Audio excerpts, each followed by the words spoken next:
Hey guys, welcome to another episode of Empire News. Um, Western investors shouldn't fret over Chinese influence, and here's why. Chinese companies are building roads, power stations, and a deep water port in Pakistan after Beijing offered more than $50 billion investment in funding for Pakistani infrastructure as part of China's vast Belt and Road Initiative. So the total capital for this initiative is about 900 billion to 1 trillion, and they have actually allocated about 100 million of that to develop Pakistan. Um, Pakistan expects net foreign direct investment FDI to jump about 60% in 2018. The chairman of Pakistan's Board of Investment said, but some Western investors appear to be put off by China's growing influence in the South Asian nation. Why? Chinese investment has helped spur Pakistan's economic growth to more than 5%, its highest in a decade, while also increasing Beijing's clout in Pakistan at a time when Islamabad's relations with the United States and a historical ally are fraying over Pakistan's handling of Islamist militants and the conflict in Afghanistan. Like,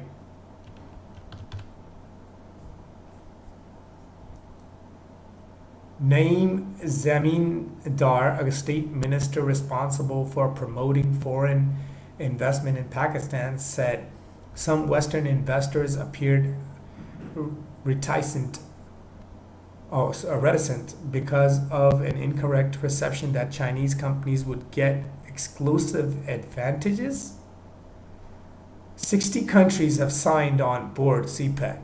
How would they get exclusive advantages and concessions that would not allow for an even playing field?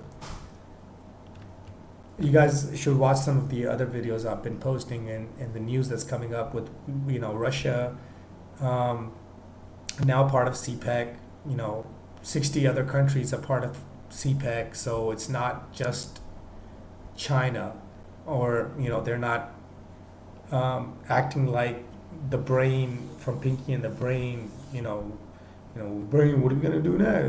We're going to take over the world. It's not like that. When 60 countries are coming together to build something, it's not a world domination tactic. Okay, a perception was created that the Chinese are taking over. The fact of the matter is that this is not true. Okay, Pakistan's government is very clear about it. We want investors of all hues to come in and participate in building this economy, whether American, English, or Japanese. Zamindar said some Chinese companies building power stations had obtained soft loans, but that was because the money was provided by Beijing, which made such terms a condition of its financing for projects that were part of the China-Pakistan economic corridor, a key leg of the Belt and Road infrastructure network. But for the second phase of CPEC, in which a series of special economic zones will be set up to boost Pakistan's industries, Chinese companies will not receive preferential treatment. Zamindar added that is completely non-discriminatory. He said, adding that Pakistan's Special Economic Zones Act stipulates no country or company will get preferential treatment within the SEZs. The SEZ concessions are published and are on the website, open to all. Public domain. Zamindar said that FDI for the financial year 2017 to 2018, July to June 2018, is expected to reach about $3.7 billion, with Chinese companies providing up to 70% of the new investment. Net FDI has been gradually rising since 2014 to 2015, when it plummeted to less than $1 billion. It rose to $2.3 billion last year, and according to central bank data. FDI is separate from the China-Pakistan Economic Corridor, CPEC investments. More than 20 CPEC projects, worth nearly $27 billion, are currently being implemented, a senior government official told Reuters, meaning either work has begun on the projects or financing deals have been completed. Zamindar said militant attacks were sharply down in recent years and security was much improved, but some investors are unaware of this and had an outdated negative image of Pakistan. A lot of people, due to misinformation, have a negative image of Pakistan. I mean, just, judging a book by the cover is a act of the foolish. You got to read the book. You have to read the book to have an opinion. Okay.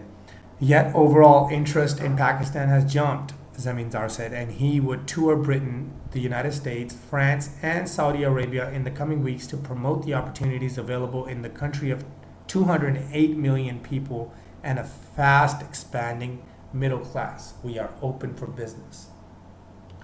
Okay, I've left some contact details here. You can find our current inventory of land on our Facebook page. You can find there's a Facebook icon at the top right of our website. I'll leave a link to this article here, and I will also leave a link actually in the description. There is a link to our Facebook page, so you can just click that and just scroll down. You'll be able to find the listings that we currently have and get in touch with me if you want to. If you want to invest, or if you're looking to invest, or you want more information, if you just have a question, do go ahead and leave a comment in the comment section. I want to hear you guys' thoughts about what you think about the situation. Like and share this, with your family and friends, and create awareness of these developments that are happening. And hit the notification button so you can be notified every time I put up content, which is going to be pretty frequently, as new developments are being made daily. And there's a lot of news to cover, and I'm only going to be picking out like the top 3 or 4 pieces and covering that for you. That basically covers the overall. There's like 100 pieces of news content coming out on a daily basis at the moment. And I'm going to pick out 3 or 4 of the top ones and share that with you, which will give you an overall aspect. And I do further advise you guys to study. Go to Google, type it in, the new Silk Road, and go to images. Open up that map, study that map, look at that map, look at what this region is doing, what they're trying to build on this region. Educate yourself. I will try to educate you as much as possible, but there's some things that you need to take action on yourself so that you can be in the know. And I appreciate you for taking the time and watching this whole video. I will see you in the next episode, and until then, take care. Thanks.